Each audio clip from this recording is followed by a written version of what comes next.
Hello everyone, my name is Priyanshi Jain.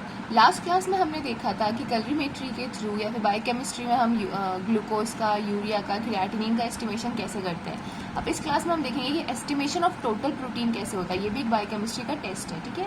देखो, similarly वही चीज़ है कि हमारे पास सैंपल आया, सैंपल में क्या प्रेजेंट है, प्रोटीन प्रेजेंट है।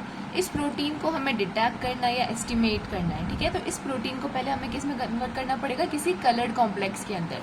तो हम इसको किससे ऐड करेंगे, एक रिएजेंट के साथ ऐड करेंगे। तो इस प्रोटीन के लिए हम कौन से रिएजेंट को यूज में लेते हैं, बायूरेट रिएजेंट को यूज में लेते हैं, ठीक है। तो प्रोटीन को जैसे ही हम बायूरेट रिएजेंट के साथ मिक्स करेंगे, कौन सा कलर बन जाएगा, यहाँ पे पर्पल कलर बन जाएगा। और इस पर्पल कलर को हम किससे मेजर कर लेंगे, हमारे कैलोरीमेट्री के थ्रू मेजर कर लेंगे, ठीक है। क्योंकि कैलोरीमेट्री किसको मेजर करता है, कलर को मेजर करता है। और जितना ज़्यादा कलर होगा उतना ज़्यादा उस सैंपल में क्या होगा, प्रोटीन प्रेजेंट होगा, जिससे हमें कॉन्सेंट्रेशन ऑफ प्रोटीन पता लग जाएगा।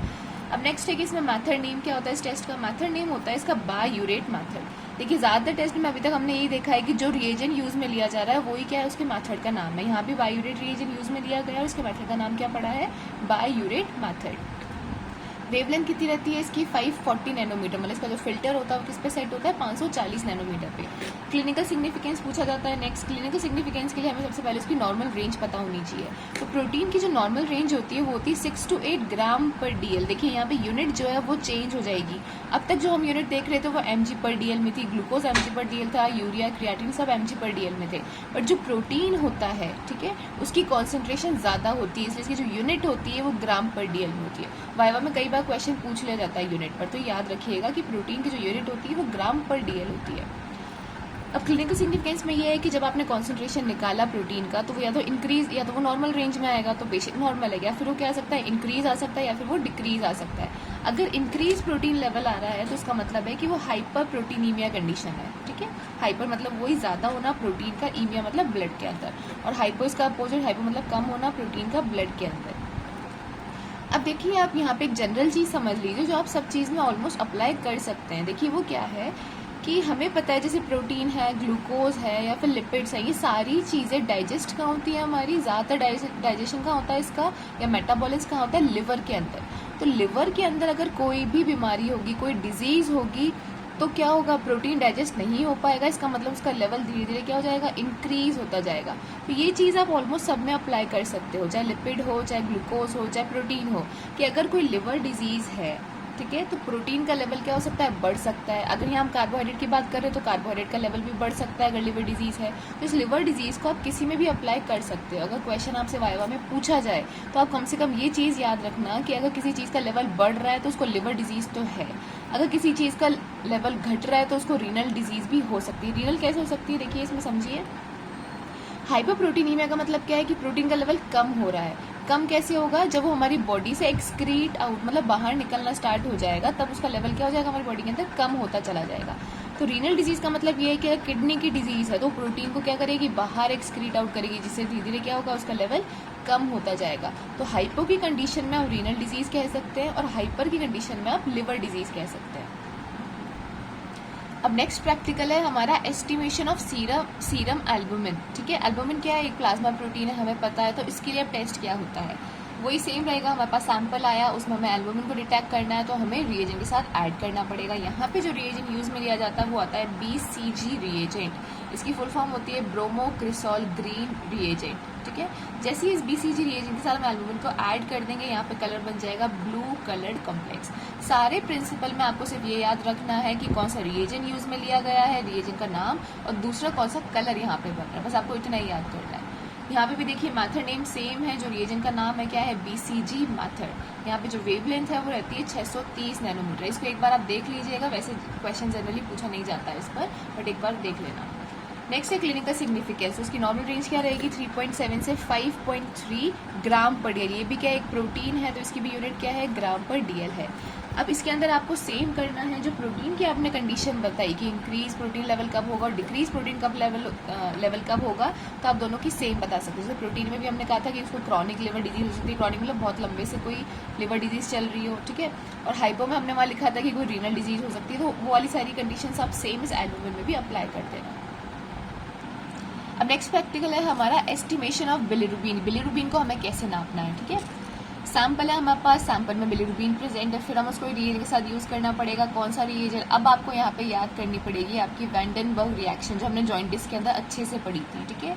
वैंडनबर्ग रिएक्शन के अंदर हमने क्या यूज़ में लिया था? एक डायजो रिएजेंट यूज़ में लिया। तो सिमिलर वही चीज़ है इसके अंदर, सैंपल के अंदर बिलिरुबिन है, उसको ऐड कर दिया डायजो रिएजेंट के साथ, तो वहाँ पे क्या कलर बन जाएगा? वायलेट या फिर पर्पल कलर यहाँ पे बन जाएगा, ठीक है। तो आपको इसकी डिटेल पढ़ने के लिए क्या प्रोसीजर है वो सब हमने बहुत अच्छे से डिटेल में पढ़ा है। तो एक बार आप वैंडनबर्ग रिएक्शन को अच्छे से रीड कर लेना, पढ़ लेना। क्लिनिकल सिग्निफिकेंस भी आपको जॉइंटिस पूरा बताना होगा उसके अंदर। अगर वो क्वेश्चन पूछते हैं कि बिलिरुबिन क्या है, अगर आपको ये टेस्ट पूछा जाता है तो आपसे वो कंफर्म जॉइंटिस तो पूछेंगे एक बार। तो जॉइंटिस में वो पूछ सकते हैं कितने टाइप के जॉइंटिस होते हैं, कौन से जॉइंटिस में कौन सा बिलिरुबिन बढ़ता है, वैंडनबर्ग रिएक्शन कितने टाइप की होती है, डायरेक्ट इनडायरेक्ट बायफेजिक, वो तीनों में डिफरेंस क्या होता है, ठीक है। तो ये सब चीज़ें आप एक बार वैंडनबर्ग रिएक्शन, क्लिनिकल सिग्निफिकेंस मतलब जॉइंटिस और उसकी नॉर्मल रेंज भी हम सब पढ़ चुके हैं, एक बार उसको रिवाइज कर लेना। इसलिए ये इसमें बिलिरुबिन में इतना बस आपको रिएजेंट याद कर लेना, डाइजो रिएजेंट और पर्पल कलर यहाँ पे बनता है। अब देखिए बायोकेमिस्ट्री में जो इम्पोर्टेंट प्रैक्टिकल्स थे वो तो हम एक बार पढ़ चुके हैं, देख चुके हैं, समझ भी चुके हैं, ठीक है। अब जो नेक्स्ट क्वेश्चंस पूछे जाते हैं वो पूछे जाते हैं कलरीमेट्री के प्रिंसिपल्स पे, उसके फॉर्मूला पे कि क्या आपके पास जब सैंपल आए तो आप उसके साथ क्या करेंगे। 3 टाइप की टेस्ट ट्यूब्स यूज में ली जाती हैं, ब्लैंक, स्टैंडर्ड टेस्ट ट्यूब्स, इनका सबका क्या सिग्निफिकेंस होता है, क्या यूज़ होता है। तो एक बार हम उसके प्रिंसिपल को, बाकी सब चीज़ों को रिवाइज कर लेते हैं। देख लीजिए ये है कलरीमेट्री का इंस्ट्रूमेंटेशन मतलब जो सेमी ऑटोनाइजर मशीन है हमारे पास, उसके अंदर क्या क्या इंस्ट्रूमेंट प्रेजेंट है, क्या क्या इक्विपमेंट्स प्रेजेंट है उसके अंदर जो कलरीमेट्री पे काम कर सकते हैं, ठीक है। तो पहली चीज उसके अंदर प्रेजेंट होती है वो होती है source of light. Source of light मतलब यहाँ से आपको क्या मिल रही है? Light energy. ये सोर्स ऑफ लाइट आपको यहाँ पे क्या देगा? ये हमें यहाँ पे प्रोवाइड कराएगा, लाइट एनर्जी को प्रोवाइड कराएगा, राइट। इसके बाद यहाँ पे इसका यूज समझ आ गया। सोर्स ऑफ एनर्जी सबसे पहला पार्ट होता है, यहाँ ये पार्ट्स ऑफ फोटोमेट्री है, कलरीमेट्री है। सबसे पहला पार्ट होता है सोर्स ऑफ लाइट, क्या देगा हमें? Light energy. उसके बाद यहाँ पे होता है कॉन्केव लेंस। इसका क्या काम होता है? यहाँ पे सोर्स ऑफ लाइट से जो लाइट आ रही होती है ना, वो काफी सारी पैरेलल रेज आ रही होती है, काफी मतलब बहुत दूर दूर से ऐसी पैरेलल रेज आ रही होती है। इन पैरेलल रेज को हमें क्या चाहिए होता है? एक फोकस पे चाहिए होता है कि एक जगह इकट्ठी हो जाए सारी फैली हुई रेज। तो हम यहाँ पे क्या रख देते हैं? Concave lens. कॉन्केव लेंस का क्या काम होता है कि जो फैली हुई रेज है, जो फैल रही है चारों तरफ, उनको क्या कर देगा? ये इकट्ठा करके एक फोकस पॉइंट, एक पॉइंट पे लाके इकट्ठा कर देगा। तो कॉन्केव लेंस का काम समझ आ गया कि ये सारी फैली हुई रेज को एक जगह लाके इकट्ठा कर देता है, एक बीम ऑफ लाइट बना देता है। बीम ऑफ लाइट मतलब एक सीधी लाइट बना देता है, एक धारा लाइट की। फिर इसके बाद यहाँ पे होती है स्लिट। स्लिट मतलब होता है यहाँ पे एक मतलब एक वुडन टाइप की स्लिट होती है। स्लिट मतलब हमें जनरली पता है होल मतलब छेद, यहाँ पे कोई छेद प्रेजेंट होगा। ये बीम ऑफ लाइट और ज्यादा बारीक हो जाएगी, इस छेद से निकलेगी। उसके बाद यहाँ प्रेजेंट होता है मोनोक्रोमेटर। मोनोक्रोमेटर मतलब, मोनो मतलब यहाँ पे होता है सिंगल और क्रोमीटर मतलब होता है यहाँ पे वेवलेंथ। मतलब ये मोनोक्रोमेटर का काम होता है कि एक वेवलेंथ की लाइट को आगे पास करेगा। यहाँ पे तो पूरा स्पेक्ट्रम ऑफ लाइट है, मतलब यहाँ पे हमारे पास काफी सारी नैनोमीटर की लाइट है। हमें यहाँ से जैसे अगर 540 नैनोमीटर की लाइट चाहिए, जैसे यहाँ पे फॉर एग्जाम्पल 590 की लाइट यहाँ से आई है लाइट सोर्स से, यहाँ पे हमें चाहिए 540 नैनोमीटर की लाइट। तो हम क्या करेंगे? यहाँ पे एक फिल्टर लगा देंगे। वो फिल्टर क्या करेगा? 50 नैनोमीटर को यहीं रख लेगा और 590 से 50 चली जाएगी तो यहाँ पे कितनी आ जाएगी? 540 नैनोमीटर। तो मोनोक्रोमीटर का क्या काम हुआ कि यहाँ से हमें जितनी अमाउंट की लाइट चाहिए, जितनी नैनोमीटर की लाइट चाहिए, उतनी नैनोमीटर की लाइट को ये आगे पास करेगा, ठीक है। यहाँ पे ये एग्जिट स्लिट, ये तो एंट्रेंस स्लिट थी जहाँ से लाइट एंटर हो रही थी, स्लिट मतलब वही छेद, और ये है हमारी एग्जिट स्लिट मतलब जहाँ से लाइट निकल रही है, ये भी एक छेद है, यहाँ पे स्लिट है। तो यहाँ तक हमें फंक्शन समझ आ गया है। अब जो यहाँ पे लाइट आती है इसे हम बोलते हैं इंसिडेंट लाइट। आई नॉट के नाम से इसको डिनोट किया जाता है। इंसिडेंट लाइट मतलब जो आ रही है क्यूबिट के ऊपर, ये क्या है? हमारी क्यूबिट। क्यूबिट क्या होती है? एक छोटी टेस्ट ट्यूब होती है, जो हम यूजली टेस्ट ट्यूब यूज में लेते हैं ना, उसकी एक छोटा पार्ट होता है क्यूबिट। तो क्यूबिट पे जो लाइट आती है उसे हम बोलते हैं इंसिडेंट लाइट, जिसको हम आई नॉट से बोलते हैं। और इस क्यूबिट से जो लाइट बाहर जाएगी उसे हम बोलेंगे आई, मतलब इमरजेंट लाइट, जो यहाँ से निकल रही है। अब देखिए इस क्यूबिट ये कहाँ से है? इस क्यूबिट के अंदर क्या रखा जाता है? देखिए हमने बिलिरुबिन का एग्जाम्पल देखा था। अभी बिलिरुबिन में हम क्या करेंगे? टेस्ट ट्यूब लेंगे, टेस्ट ट्यूब में क्या ऐड करेंगे? सैंपल। सैंपल में क्या होगा? बिलिरुबिन प्रेजेंट होगा। फिर हम क्या ऐड कर देंगे यहाँ पे? रिएजेंट। कौन सा? Diazo reagent. मतलब इसके अंदर में सैंपल और डायजो रिएजेंट को ऐड कर दिया, फिर उसको इंक्यूबेशन के लिए रख दिया, मतलब थोड़ी देर के लिए रख दिया। इंक्यूबेशन के बाद क्या होगा, यहाँ पे कलर डेवलप हो जाएगा, कौन सा, पर्पल कलर।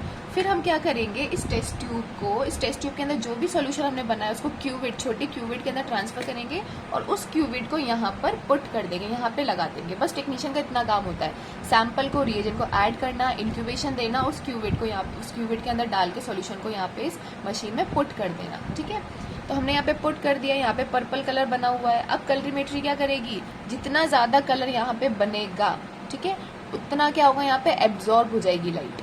ठीक है, यहाँ पे क्या हो जाएगी, ये लाइट एब्जॉर्ब हो जाएगी और बची हुई लाइट क्या हो जाएगी, आगे जाके ट्रांसफर हो जाएगी। ठीक है, तो यहाँ इसको क्या हम बोलते हैं, हम एब्जॉर्बेंस, कि कितनी लाइट एब्जॉर्ब हो गई। जितनी ज्यादा यहाँ पे लाइट एब्जॉर्ब होगी उतना ज्यादा क्या होगा, यहाँ पे कलर होगा। जितना ज्यादा यहाँ कलर होगा उतना ज्यादा यहाँ पे क्या होगा, बिलिरुबिन प्रेजेंट होगा। तो हमें क्या पता लग जाएगा, कॉन्सेंट्रेशन ऑफ बिलिरुबिन पता लग जाएगा। ठीक है, तो यहाँ पे कुछ लाइट तो क्या हो गई, एब्जॉर्ब हो गई कलर की वजह से, कुछ लाइट क्या हो गई, ट्रांसफर हो गई। ठीक है, अब नेक्स्ट यहाँ पे जो इंस्ट्रूमेंट है वो लगा होता है फोटो डिटेक्टर। अब देखिए इसका क्या काम है, यहाँ से जो लाइट आ रही थी वो कौन सी थी, हमारी लाइट एनर्जी। कौन सी थी, लाइट एनर्जी। अब यहाँ पे जो फोटो डिटेक्टर क्या करेगा, इस लाइट एनर्जी को ये बदल देगा इलेक्ट्रिकल एनर्जी के अंदर। इसके अंदर ऐसे सेल्स प्रेजेंट होते हैं जो इस लाइट एनर्जी को इलेक्ट्रिकल एनर्जी में बदलते हैं। हमने इलेक्ट्रिकल एनर्जी में क्यों बदला, क्योंकि इसके बाद जो रीड आउट डिवाइस है जो इसकी रीडिंग लेगा वो यहाँ पे हम यूज में लेते हैं गैल्वेनोमीटर। और गैल्वेनोमीटर किसको नापता है, इलेक्ट्रिकल एनर्जी को नापता है। इसलिए हमने लाइट एनर्जी को किस में बदला, इलेक्ट्रिकल एनर्जी में। किसकी हेल्प से, फोटो डिटेक्टर। तो फोटो डिटेक्टर का भी काम समझ आ गया। लास्ट में जितनी लाइट यहाँ ट्रांसफर हुई, रीड आउट डिवाइस हमें बता देगा। रीड आउट डिवाइस यहाँ पे हमें बताता है OD, optical density. Optical density बोल लो या एब्जॉर्बेंस बोल लो, दोनों एक ही बात होती है। ठीक है, दोनों एक दूसरे की क्या है, पर्यायवाची है, सिनोनिम्स है। तो ये है इसका इंस्ट्रूमेंटेशन। अब देखिए इन 3 टेस्ट ट्यूब्स का फंक्शन क्या होता है, क्या यूज होता है। 3 टेस्ट ट्यूब है यहाँ पे, ब्लैंक, स्टैंडर्ड और टेस्ट ट्यूब। ब्लैंक में क्या प्रेजेंट होता है, डिस्टिल वाटर और रिएजेंट। ठीक है, तो यहाँ पे कोई कलर नहीं होता है, इसमें सिंपली हम डिस्टिल वाटर को ऐड करेंगे और रिएजेंट को ऐड करेंगे। ठीक है, अब देखिए यहाँ पे कोई कलर नहीं है, हमने यहाँ पे ब्लैंक टेस्ट ट्यूब बनाई, इसके अंदर डिस्टिल वाटर रिएजेंट को ऐड कर दिया। इस ब्लैंक टेस्ट को हमने क्यूबिड के अंदर, इस सॉल्यूशन को हमने क्यूबिड के अंदर डाल दिया, उसको यहाँ रख दिया। ठीक है, इसमें क्या है, ब्लैंक सॉल्यूशन है। अब क्या होगा, यहाँ पे कोई कलर नहीं बना है, ब्लैंक के अंदर कोई कलर नहीं है, इसका मतलब यहाँ पे कोई कलर एब्जॉर्ब नहीं होगा। कलर एब्जॉर्ब नहीं होगा, इसका मतलब यहाँ पे क्या दिखाई देगी हमें, 0% एब्जॉर्बेंस। मतलब यहाँ पे कोई चीज एब्जॉर्ब, लाइट एब्जॉर्ब नहीं हुई। क्यों नहीं हुई, क्योंकि यहाँ पे कोई कलर नहीं है और कोई एब्जॉर्बेंस नहीं हुआ लाइट का। इसका मतलब यहाँ से 100% ट्रांसमिटेंस हुआ, मतलब 100% लाइट आगे ट्रांसफर हो गई है। ठीक है, तो इसका एक तो फंक्शन ये हो गया, ये चेक करने के लिए कि जो ये रिएजेंट है इस ब्लैंक के अंदर, ये रिएजेंट कहीं लाइट को एब्जॉर्ब तो नहीं कर रहा, ये रिएजेंट कहीं एक्सपायर हो गया हो, ये खुद ही लाइट को एब्जॉर्ब कर रहा हो। तो ये जब हम टेस्ट लगाएंगे तब हमें क्या दे देगा, एरर दे देगा। तो हम ये चेक करते हैं कि रिएजेंट तो कोई लाइट को एब्जॉर्ब नहीं कर रहा। और दूसरी चीज हम ये चेक करते हैं, जैसे हमने यहाँ पे 540 नैनोमीटर आगे भेजी, ठीक है, इस फिल्टर को हमने सेट करा कि तुझे आगे 540 नैनोमीटर की लाइट भेजनी है, तो इसने यहाँ से तो 540 की भेज दी, लेकिन हमें क्या पता कि ये सच में सही से काम कर रहा है या नहीं कर रहा। तो हम कैसे पता कर लेंगे, अगर हम यहाँ ब्लैंक लगा देंगे, यहाँ से 540 की हमने भेजी, हमें पता है यहाँ से हमने 540 भेजी, यहाँ हमने ब्लैंक लगा रखा, मतलब यहाँ पे कोई लाइट एब्जॉर्ब नहीं होगी।